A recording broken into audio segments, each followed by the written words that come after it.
Good morning guys.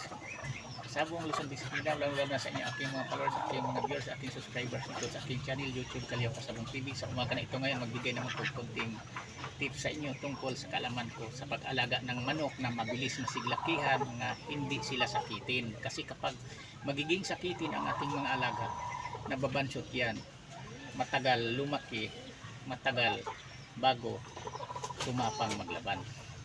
Ito pala siya ang 6 months ko nga ulay nga pinapalahi ko nga linyada na Dumbre. Ito siya. Yan.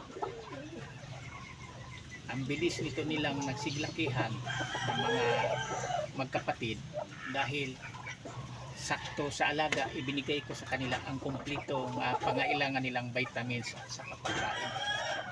Yan ang pinaka-importante, lalong-lalo kung galing sa incubator yung mga di-old natin, kailangan alagaan talaga natin. Ulitin ko na sa inyo, kailangan kung galing sa incubator ang ating mga alagang mga sisiw, ang sinasapi natin na dyaryo o papel, pag tingin natin yan na medyo madumi na, palitan na natin agad. Huwag nating hayaan na makapak-apak ang ating mga alagang sisiw ng mga dumi nila para nga malaging malinis ang talampakan at saka hindi nila naamoy ang mga ikot nila, laging malinis. Kasi ang ikot sa isa kaalaga natin mga manok, mga lalong sisiw pa, iyan din ang dahilan na mababansot sila. Kung mabaho, maamoy ang ating pinaglagyan, dapat laging malinis. Yan ang sikreto din dyan.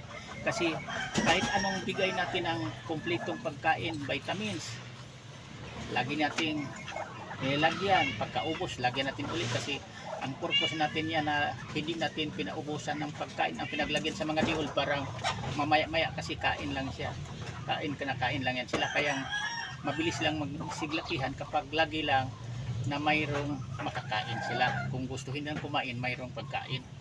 Yan ang purpose dyan sa pagbigay natin ng mga diol nga hindi dapat laging naubusan ang ilang lagayan ng kainan.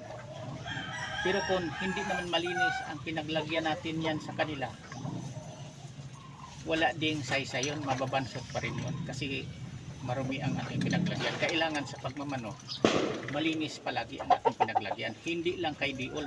Tulad sa akin, mga malinis ang mga paa nito, walang katibak-tibak dahil malinis palagi ang aking pinaglagyan sa kanila. Hindi ko hinahayaan na dadami ang mga ikot nila, ang dinudumi nila sa kanilang pinaglagyan kasi mapak-apakan yan, madumi.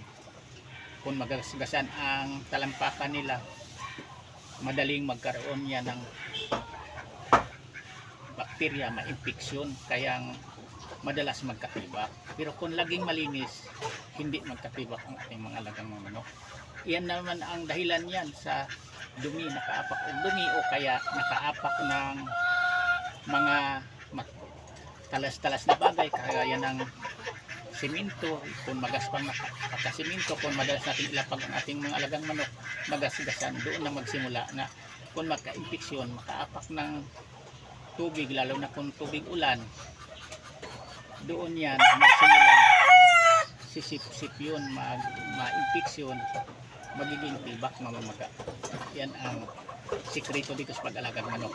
Ang ibigay kong tips sa inyo sa umaga nito ngayon, kailangan huwag tayong magpatamad-tamad kung magmamanok tayo. Kailangan lagi natin nilinis ang ating pinaglagyan sa ating mga alagang manok. Yan lang, maraming salamat ulit sa pagmanood. Sana mayroon kayong konting mabaguhan pala nga ang sikreto sa pag-alagang manok, parang mabilis masiglakihan ang ating mga diol, mga sisiw. Bukod na nilagyan natin palagi ng pagkain at saka vitamins ng tubig, lagi din nating linisin araw-araw ang ating pinaglagyan sa kanila para manatiling laging malinis ang kanilang mga talampakan. Yan lang, thank you ulit po.